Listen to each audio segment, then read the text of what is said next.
প্রিয় দর্শক সবাইকে আমন্ত্রণ জানাচ্ছি আমাদের নিয়মিত আয়োজন বসুন্ধরা এলপি গ্যাস আর রান্নাঘরের আজকের পর্বে। আমি শান্তা জাহান রয়েছি আপনাদের সাথে এবং আমি আজও ফিরে এসেছি আপনাদের জন্য মজাদার রেসিপি নিয়ে। তবে এই রেসিপি আমার নয়, রেসিপি হচ্ছে আমাদের প্রিয় রন্ধনশিল্পী শারমিন ইসলামের। শারমিন আপু কেমন আছো? এই যে ভালো, তুমি ভালো আছো? খুবই ভালো আছি এবং যথারীতি মন খুব ভালো এই জন্য যে আজকেও আমি নতুন কিছু রেসিপি তোমার কাছ থেকে শিখে যেতে পারবো। বলো আজকে কি রান্না করে দেখাবে? আজকে রান্না করবো টমেটো সরষা ইলিশের খাট্টা। ইলিশ তো আমার সবচাইতে প্রিয় মাছ, আর যেটি বললে যে সরিষা ইলিশ, এটাও মানে আমার মনে হয় পৃথিবীর বেস্ট খাবার হচ্ছে এটি। আর সাথে কি থাকছে?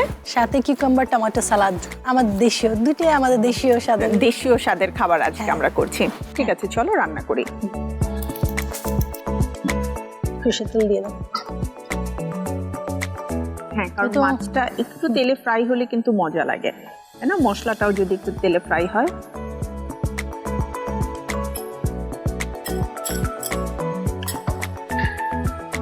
সরষের তেলে ঝাঁঝালো ঘ্রাণটা ভালো লাগে একদম। এবং আগে যখন তোমার গ্রামে যেতাম, স্পেশালি ছোটবেলায় নানু দাদুদেরকে কিন্তু দেখেছি সরিষার তেলের রান্নাটাই তারা বেশি করতেন। এখন রসুন কুচি দিয়ে দিচ্ছি। হ্যাঁ, ঠিক আছে, 1.5 চামচের মতো। হালকা পানি দিয়ে দেবো।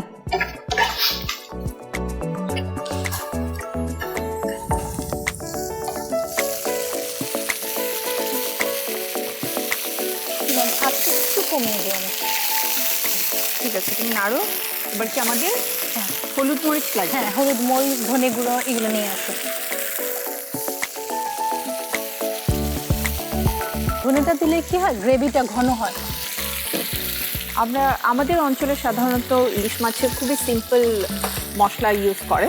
হলুদ মরিচটা খুব কমন, কিন্তু দেখা যায় ইলিশ মাছের রসুনটাকেও অনেক সময় অ্যাভয়েড করে, মানে বেশিরভাগ সময়। কারণ আমাদের দেশের অঞ্চল পদ্মার ওপারের মানুষ তো, তাদের কাছে ইলিশ মাছটা খুবই লোভনীয় এবং সুস্বাদু একটা খাবার, যেটা বাংলাদেশ নয় সারা বিশ্বের বাংলা ভাষাভাষী সব মানুষই পছন্দ করে। হ্যাঁ, তো মজার ব্যাপার হচ্ছে তাদের কথা ইলিশ মাছ নিজেই এত গুণে গুণান্বিত যে তার আর কোনো কিছু লাগে না স্বাদ বাড়ানোর জন্য। এটা ঠিক বলেছো, এটা একজ্যাক্ট কথা।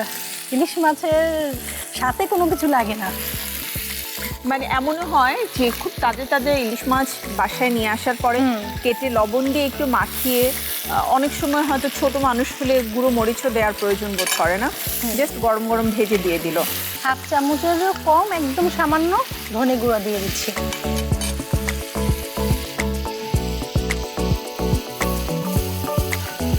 আর একটু সামান্য পানি দিয়ে ঢেকে দেবো কিছুক্ষণ। সাথে একটু টমেটো দিয়ে দিই, এখানে কয়েকটা টমেটো, আর এটা ইলিশ মাছের সাথে দিব আমি।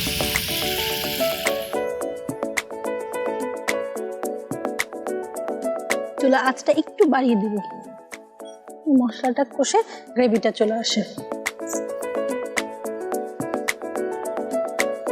আমরা একটু খুলে দেখবো, হ্যাঁ কি অবস্থা এখানে। এখন আমরা ইলিশ ছেড়ে দিব, তারপর সবার লাস্টে সরষে দিব। তো এই মশলাটার মধ্যে আমরা ইলিশটাকে কষিয়ে নিব। হ্যাঁ, যেহেতু আমরা ইলিশ ভাজিনি, হ্যাঁ এই জন্য আমরা এখনই দিয়ে দিচ্ছি। তো দর্শক, আমরা বলে রাখছি ইলিশ মাছটা কিন্তু আগেই লবণ দিয়ে সুন্দর করে ম্যারিনেট করে রাখা হয়েছে। এই জন্য আমরা যখন গ্রেভিটা করেছি, মানে মশলাটা, সেখানেও বাড়তি লবণ দেইনি। আর এখনও আমরা প্রথমে লবণ দেব না, রান্নাটা হয়ে যেতে দেবো, কারণ যেহেতু রমজান মাস আমরা পরিমাণ মতো লবণটা আগে থেকেই দিয়ে রেখেছি। মাছটা কিন্তু বেশ তাজা ছিল মনে হচ্ছে। আমরা টমেটো দিয়ে ফেলবো। আর ইলিশ মাছ হতে কিন্তু বেশি সময় লাগে না, খুবই কম সময়, খুবই কম সময়। আমাকে সামান্য একটু পানি দেবে তুমি, এই যে সরিষাটা পেস্ট করবেন একদম অল্প। হ্যাঁ, সামান্য একটু লবণ হাত দিয়ে তুললাম। আর একটু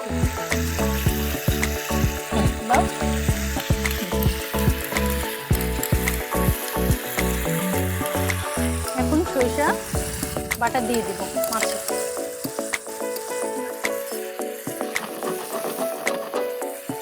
কাঁচামরিচ সাজিয়ে দিব।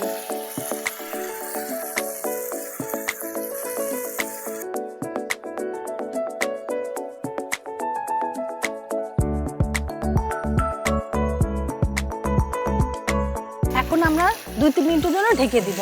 আর পানি দিচ্ছি না, এটা জাস্ট এই গ্রেভিতেই হবে। হ্যাঁ, আঁচটা হালকা একটু কমিয়ে দিব। সব ধরনের সবজির সাথে কিন্তু ইলিশ মাছ যায়। আমরা একটু দেখি কি অবস্থা।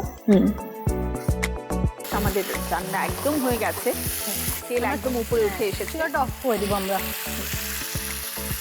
চলো সার্ভ করি। হ্যাঁ, আমি কলা পাতার উপরে পরিবেশন করব। যেহেতু আমাদের দেশীয় স্বাদে আজকে করছি আমি, তাই কলা পাতার উপরে পরিবেশন করছি।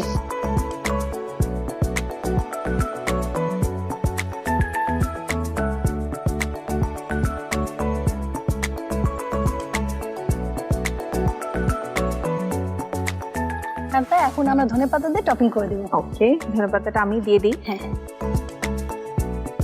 তৈরি হয়ে গেল আমাদের সরষে টমেটোর খাট্টা। প্রিয় দর্শক, দেখতেই পাচ্ছেন মজাদার ইলিশ মাছের একদম গরম গরম রান্না করা মাছ আমার হাতে রয়েছে। আপনারা কিন্তু আজকের রান্নায় চটজলদি এই রেসিপিটা রাখতে পারেন যদি আপনার বাসায় ইলিশ মাছ থাকে।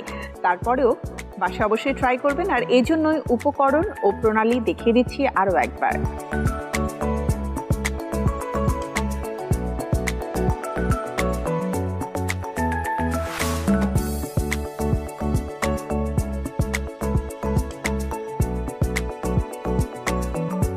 প্রিয় দর্শক, আরেকটি মজার রেসিপি নিয়ে ফিরে আসতে চাই, তবে তার আগে সময় হয়ে গেছে ছোট্ট একটি বিরতি নেবার। বিরতির পরে ফিরে আসছি বসুন্ধরা এলপি গ্যাস আর রান্নাঘরের আজকের আয়োজনে। কোথাও যাবেন না, থাকুন আমাদের সাথেই।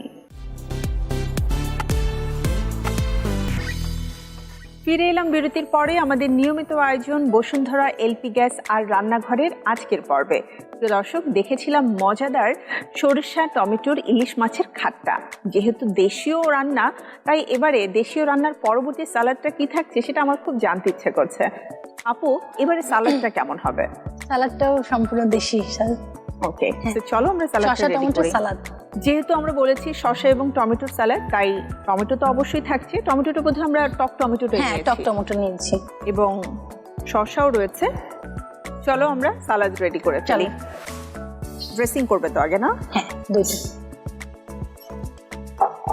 আমাকে চাট মশলা দিয়ে দাও। চাট মশলা চামচ। বলো কতখানি দিতে হবে? সামান্য একটু গোলমরিচ থাকে, সামান্য, একদম সামান্য, যেহেতু আমরা মরিচ দিয়েছি ভালো পরিমাণ। সরিষা তেল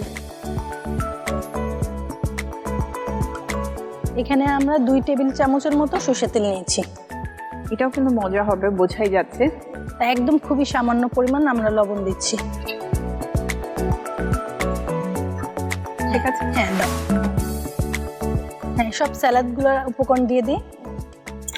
দিয়ে দিলাম হচ্ছে শসা, টমেটো, আঁচড়, পেঁয়াজটা আমরা দিয়ে দিই। হ্যাঁ, পেঁয়াজটা দিয়ে দিচ্ছি। পেঁয়াজ দিচ্ছি হাফ চা চামচ। পুদিনা পাতা। পুদিনা পাতা এখানে পুরোটাই দিব, কারণ পুদিনা পাতার ফ্লেভারটা ভালো লাগে সবারই। আমাদের অলমোস্ট সালাদ কিন্তু ডান। এবারে জাস্ট পরিবেশনের পালা, রাইট? দেখেছো কি সুন্দর ক্রিমি একটা টেক্সচার আসছে। একদম, এটা খালিও খাওয়া যাবে। সার্ভ করব।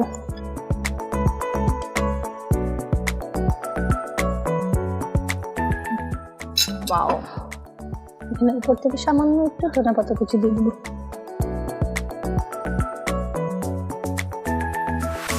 শারমিন আপু, অসংখ্য ধন্যবাদ মজাদার চটজলদি এই দেশীয় সালাদের রেসিপিটি করে দেখানোর জন্য। আমি জাস্ট একটা কথা বলবো যে সালাদ আমার খুবই পছন্দ। তো যখনই আমি নতুন কিছু শিখতে পারি তখনই মনে হয় যে খাবারের যে একঘেয়েমিতা আছে সেটা থেকে বেরিয়ে এসে নতুন কিছু টেস্ট করার সুযোগ হচ্ছে। একদম। প্রিয় দর্শক, নিশ্চয়ই আপনারা দেখে নিয়েছেন কিভাবে তৈরি করা যায় চটজলদি মজাদার এই দেশীয় সালাদ। আপনাদের জন্যই উপকরণ এবং প্রস্তুত প্রণালী দেখিয়ে দিচ্ছি আরও একবার।